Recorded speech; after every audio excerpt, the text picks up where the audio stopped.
My name is Greg Shaver. I'm a professor of mechanical engineering at Purdue and also the director of the Ray W. Herrick laboratories.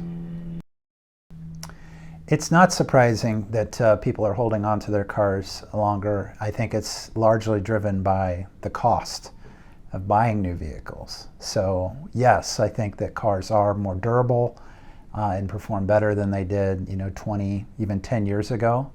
I think probably that's a driver, but maybe the main driver is just the cost to buy a new car.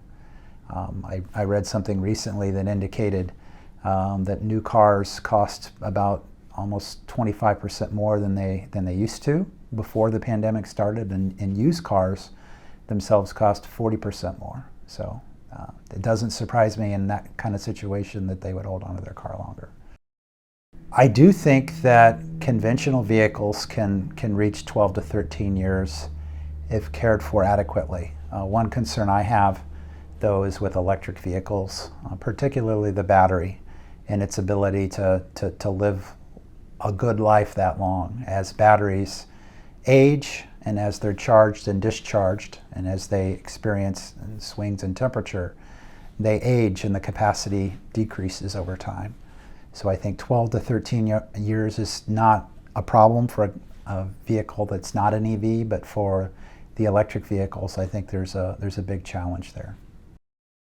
Our demand for what we expect from our vehicles has increased, and the engineering talent and the automotive industry, both in the United States and around the world, has met that challenge.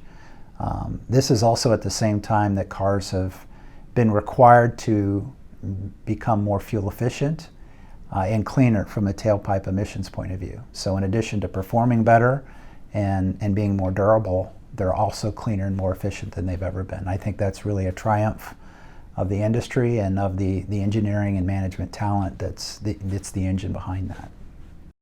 So as long as those supply chains remain tight, as long as the labor market is tight, the price of vehicles is going to stay elevated.